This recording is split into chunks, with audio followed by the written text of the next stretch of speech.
जय श्री कृष्णा। राधे राधे। देवउठनी एकादशी पर तुलसी में बांध दें ये एक चीज, पैसे गिनते गिनते थक जाओगे। नमस्कार दोस्तों, स्वागत है आपका एक और नई वीडियो में।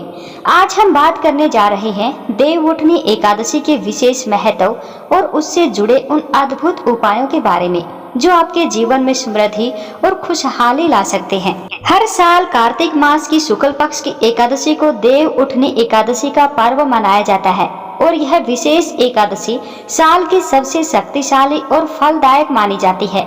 मान्यता है कि इस दिन भगवान श्री हरि विष्णु 4 महीनों के विश्राम के बाद जागते हैं और इस दिन किए गए किसी भी धार्मिक कार्य का विशेष फल मिलता है। माता लक्ष्मी की कृपा से इस दिन किया गया कोई भी उपाय तुरंत ही फलदायी साबित हो सकता है। अब आप सोच रहे होंगे कि तुलसी के पौधे के साथ ऐसा कौन सा उपाय करना चाहिए जो आपकी हर मनोकामना को पूरा कर सके। आइए इस अद्भुत उपाय के बारे में विस्तार से इस वीडियो में हम जानेंगे। पहला है मनोकामना पूर्ति का उपाय। देवउठनी एकादशी के दिन तुलसी के पौधे के पास विशेष मंत्रों का जप करना बहुत ही लाभकारी होता है। इस दिन सुबह स्नान करने के बाद तुलसी के पौधे के पास जाकर ओम नमो भगवते वासुदेवाय नमः मंत्र का जप करना चाहिए। इस मंत्र को 108 बार तुलसी के पौधे के पास बैठकर जप करें। मान्यता है कि इस मंत्र के जप से आपकी सभी मनोकामनाएं पूर्ण होती हैं और परिवार में सुख समृद्धि आती है। श्री हरि विष्णु और माता लक्ष्मी का आशीर्वाद सदा आपके घर पर बना रहता है। धन प्राप्ति और नकारात्मक ऊर्जा से मुक्ति के लिए गंगा जल का छिड़काव। देवउठनी एकादशी के दिन गंगा जल का छिड़काव करने का विशेष महत्व होता है। इस दिन घर के सभी मुख्य स्थानों जैसे कि पूजा स्थल, मुख्य द्वार और पूरे घर में गंगा जल का छिड़काव करें। यह नकारात्मक ऊर्जा को दूर करता है और घर में सकारात्मक ऊर्जा को बढ़ाता है। इसके बाद हल्दी के पानी से स्नान करें। हल्दी का उपयोग गुरु ग्रह को मजबूत करता है, जो आपकी किस्मत में वृद्धि करता है और जीवन में आ रहे कष्टों को दूर करता है। तुलसी के पौधे में मोली का धागा बांधने का भी उपाय इस दिन किया जाता है। एक खास उपाय है जिसमें आपको एक लाल रंग की मोली यानी जिसे हम कलावा बोलते हैं और हल्दी का घोल तैयार आपको करना है। इस मोली को हल्दी के घोल में डुबोकर तुलसी के पौधे के चारों ओर 3 बार लपेटें। हर बार लपेटते समय जय मां लक्ष्मी, जय श्री हरि विष्णु का उच्चारण करें। इसके साथ अगर आप चाहें तो ओम नमो भगवते वासुदेवाय नमः मंत्र का जप भी कर सकते हैं। इसे माता लक्ष्मी की कृपा बरसेगी और आपके जीवन में कभी भी धन की कमी नहीं रहेगी। व्यापार में उन्नति के लिए तुलसी में दीपक जलाना। यदि आप अपने व्यापार में वृद्धि चाहते हैं तो इस दिन तुलसी के पौधे के पास शाम के समय दीपक जलाएं। विशेषकर यदि आप इस दीपक में कपूर और घी का प्रयोग करें तो इसका प्रभाव और भी अधिक होता है। तुलसी माता के पास दीपक जलाने से घर और व्यापार स्थल में सभी नकारात्मक जो ऊर्जाएं होती हैं वो समाप्त होती हैं और धन आगमन के रास्ते खुलते हैं। बुरी नजर और रोगों से मुक्ति के लिए उपाय। देवउठनी एकादशी पर तुलसी के पत्ते का उपयोग करके बुरी नजर और रोगों से मुक्ति पाई जा सकती है। इस दिन तुलसी के 4 पत्तों को गंगाजल में डालकर नहाने के पानी में मिला ले। इससे स्नान करने से शरीर और घर की सभी बुरी नजर समाप्त होती है और स्वास्थ्य में सुधार होता है। इस दिन भगवान विष्णु और माता लक्ष्मी को प्रसाद अर्पण करना विशेष लाभकारी होता है। आप तुलसी के पत्तों के साथ केसर, चावल और दूध मिलाकर प्रसाद तैयार करें और श्री हरि विष्णु और माता लक्ष्मी को अर्पित करें।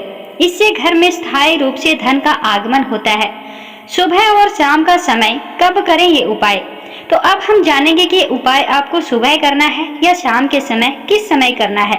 देवउठनी एकादशी पर किए गए उपायों में समय का विशेष ध्यान रखना चाहिए। यह उपाय आप सुबह जल्दी या शाम को प्रदोष काल में कर सकते हैं। सुबह के समय स्नान करने के बाद ये उपाय करना विशेष फलदायी होता है, लेकिन शाम का समय प्रदोष काल इस दिन के लिए और भी शुभ माना गया है। शाम के 6 बजे से 8 बजे के बीच किया गया कोई भी उपाय माता लक्ष्मी और भगवान विष्णु को अधिक प्रसन्न करता है। यह उपाय घर की बड़ी महिला सदस्य जैसे दादी या माँ द्वारा किया जाना सबसे अच्छा माना जाता है। यदि घर में कोई बड़ी महिला नहीं है तो घर का कोई भी सदस्य जो जिम्मेदार हो यह उपाय कर सकता है। परिवार के सभी सदस्य भी इस उपाय को व्यक्तिगत रूप से कर सकते हैं। ताकि सभी के जीवन में सुख शांति बनी रहे। तुलसी पूजा करते समय स्वच्छता और पवित्रता का विशेष ध्यान रखना चाहिए। तुलसी के पौधे में दीपक जलाते समय अपनी श्रद्धा और विश्वास को प्रबल रखें। यह उपाय तभी सफल होता है जब आप इसे पूरी श्रद्धा और विश्वास के साथ करते हैं। इस दिन तुलसी के पौधे को खास तौर से सजाकर उसकी पूजा करना अत्यंत लाभकारी होता है। ऐसा माना जाता है कि देव उठनी एकादशी के दिन तुलसी माता की विशेष पूजा करने से माता लक्ष्मी का स्थायी वास आपके घर में होता है। इसके साथ आपका घर हमेशा सुख समृद्धि से भरा रहेगा और किसी भी प्रकार की आर्थिक तंगी का सामना आपको नहीं करना पड़ेगा। देव उठनी एकादशी पर सबसे पहला उपाय यह है कि आप तुलसी के पौधे में मोली या कलावा बांधें। इस उपाय के लिए आपको एक लाल रंग का मोली का धागा लेना है और उसे हल्दी के घोल में भिगोकर 3 गांठें उसमें आपको लगानी है। इन गांठों पर जय माता लक्ष्मी, जय श्री हरि विष्णु का उच्चारण करें या फिर ओम नमो भगवते वासुदेवाय मंत्र का जप आप कर सकते हैं। इसके बाद इस धागे को सुबह के समय तुलसी के पौधे पर बांधें। ऐसा करने से आपके घर में धन धान्य की बरकत बनी रहती है और परिवार में सुख शांति का वास होता है। अगर यह उपाय रात में करना हो तो इसे रात के 9:30 बजे से 12 बजे के बीच ही करें, ताकि देव उठनी एकादशी की विशेष शक्तियों का पूरा लाभ आपको मिल सके। शाम के समय तुलसी माता के पास दीपक जलाना अत्यंत शुभ माना गया है। आप घी का दीपक जलाकर तुलसी के पौधे के पास रखें। ऐसा करने से घर से नकारात्मक शक्तियां दूर होती हैं और माता लक्ष्मी एवं भगवान विष्णु की कृपा प्राप्त होती है। इस दीपक के माध्यम से परिवार में धन संपदा, सुख शांति और समृद्धि बनी रहती है। देव उठनी एकादशी के दिन तुलसी के गमले से थोड़ी सी मिट्टी लें और उसमें थोड़ा सा जल मिलाकर उसका तिलक करें, अपने मस्तक पर लगाएं। इस तिलक को घर के सभी सदस्यों के माथे पर लगाएं। यह तिलक आपके जीवन में चल रही कठिनाइयों, कष्टों और नकारात्मक ऊर्जा को दूर करता है और आपके भाग्य में सुधार लाता है। ऐसा कहा जाता है कि तुलसी की मिट्टी का तिलक करने से आपके जीवन के सभी कष्ट दूर होते हैं और कार्यों में सफलता प्राप्त होती है। लाल और पीले वस्त्र चढ़ाने का महत्व भी इस दिन बहुत होता है। देव उठनी एकादशी पर तुलसी माता को लाल या पीले रंग का वस्त्र चढ़ाने का विशेष महत्व होता है। लाल रंग मंगल ग्रह को और पीला रंग गुरु ग्रह को प्रसन्न करता है। लाल रंग का वस्त्र चढ़ाने से धन और समृद्धि में वृद्धि होती है, जबकि पीले रंग का वस्त्र चढ़ाने से गुरु ग्रह की कृपा प्राप्त होती है और संतान सुख की प्राप्ति होती है। इस प्रकार तुलसी माता को लाल और पीले वस्त्र चढ़ाने से आपके घर में सुख समृद्धि का वास होता है।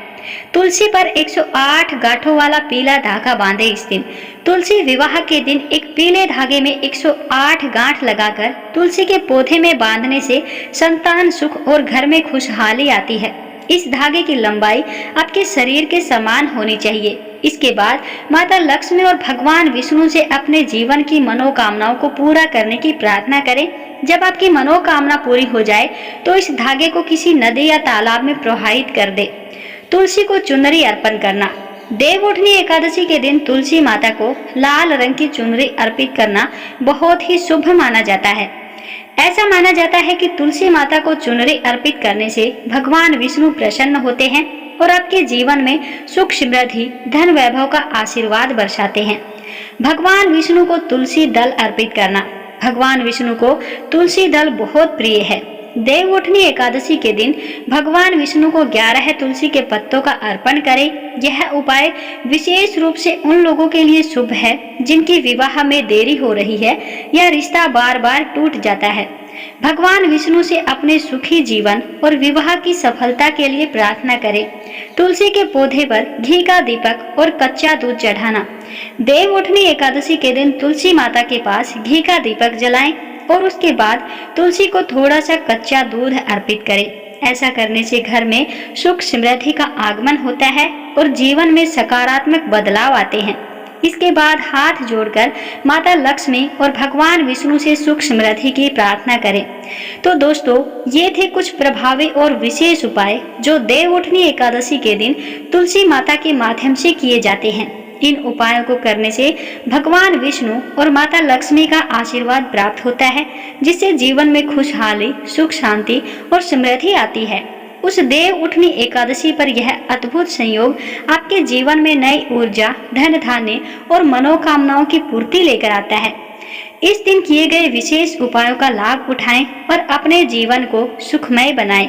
तो दोस्तों, उम्मीद करते हैं आपको हमारे द्वारा दी गई जानकारी अच्छे से समझ आई होगी, और अगर वीडियो अच्छी लगी हो तो वीडियो को अन्य लोगों के साथ भी शेयर करें, लाइक करें, कमेंट बॉक्स में ओम नमो भगवते वासुदेवाय नमः जरूर लिखें और चैनल को भी सब्सक्राइब जरूर कर लें, जिससे कि हर रोज आने वाली नई नई वीडियोज की नोटिफिकेशन आपको मिलती रहे।